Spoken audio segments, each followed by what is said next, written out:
Hello students, welcome to MEnglish.com, the one-stop solution for ESL examination and immigration services. In this video, we will learn about the overview of academic writing module, and it's for the students who have never appeared in the IELTS exam before. If any students who is going to give IELTS general, then please skip this video and see the overview of general writing module. If you have any question, then you can raise a topic in the forum, and if you need assistance, then you can buy our premium services. The links are available in the description, so let's begin. First of all, let's look at the exam structure. For those who have seen the IELTS overview lecture, know that this exam is different for the academic and general candidate. For both the candidate, there will be two tasks, task 1 and task 2. You will get a total of 1 hour to finish both the tasks. You can manage the time yourself. Now let's look at the details of task 1.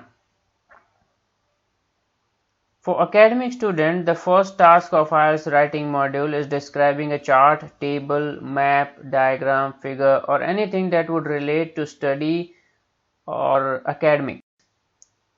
In this task, you have to summarize the chart in at least 150 words using your own words. Now, as I said, using your own words means that you should not memorize any pre-written task from any book or website. You have to write it in your own way. Now, you can manage your time as you want. There is no restriction on it.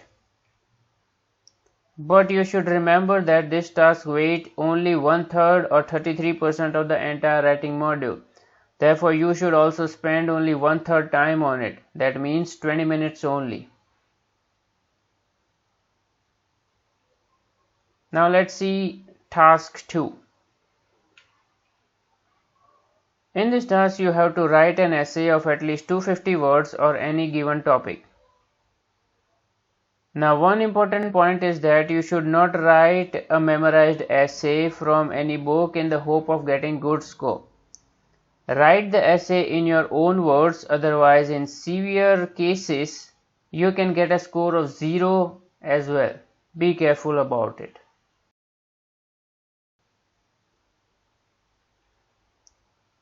You are free to manage your time in your own way. However, remember that this task weighs about 2/3 of the writing module, hence you should spend at least 40 minutes on it. Let's look at the scoring criteria of writing module. Basically, in the writing module, you will be marked on 4 different criteria.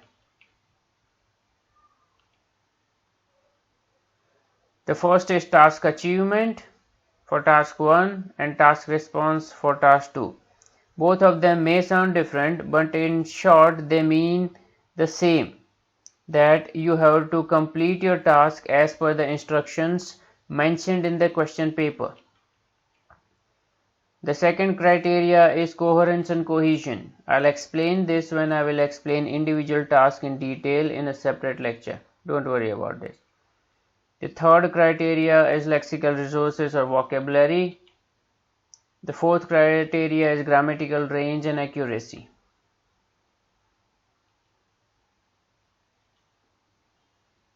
Now let's try to have an idea that what you need to do to get 8 bands in the IELTS writing module. As I previously explained that there are 4 different criteria on which you will be marked individually in the exam. Let's discuss each one in the detail. First, task achievement. Now to get 8 bands, you need to sufficiently address all parts of the task, present a well-developed response to the question with relevant, extended and supported ideas. This basically means that you have to answer all the questions asked in the topic. If you skip any questions, it means you didn't complete the task. Now in the detailed lecture, you will get the idea that what sort of questions you will be asked in the writing exam. Now let's see the next criteria, coherence and cohesion. Now this means that sequences information and ideas logically, manages all aspects of cohesion well, uses paragraphing sufficiently and apparently. This means you structure your task 1 properly, have proper paragraph, connect sentences in a flow, and don't say anything abruptly. Example will help you understand what it actually means. The next one is lexical resources or vocabulary. For this, you need to use a wide range of vocabulary fluently and flexibly to convey precise meaning. Skillfully use uncommon lexical items, but there may be occasional inaccuracies in word choice and collocation. Reduce rare errors in spellings or word form. I hope you got the idea what it is saying. You need to use variety of words to get good score in vocabulary, that's all. Lastly, grammar, and it says you need to use a wide range of structures. The majority of the sentences are error-free and makes only very occasional errors or inappropriacies. This means you need to use a combination of simple, compound, and complex sentences in your task. You should be grammatically correct. That's all. From this, it seems that getting 8 bands is easy, however it is not. You need to work hard and you should have good English language skills to get 8 bands. But the point I wish to make is that it is not impossible to get 8 bands if you work hard and smartly. Now when you give this exam, you should remember few extremely important points.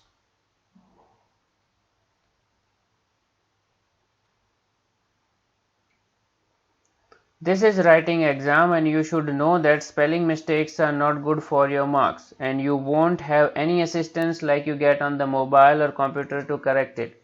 Therefore keep an eye on your spelling mistakes. The second important thing is that the task 2 has more weightage than the task 1, therefore you should obviously spend more time to write a better quality essay. The third important thing to keep in mind is the minimum word criteria. You should at least write 150 words long task 1 and 250 words long task 2. There is no penalty for exceeding the word limit, but if you don't meet the minimum word limit, then your marks get affected for sure. The fourth point to consider while writing is that you should write on relevant topic and not on irrelevant things. The fifth point is only for paper-based candidates. Please write with good handwriting. I am not saying that you will get extra marks for good handwriting, but your writing should be clear and easy to understood. Don't write like doctors do, otherwise you won't get good marks.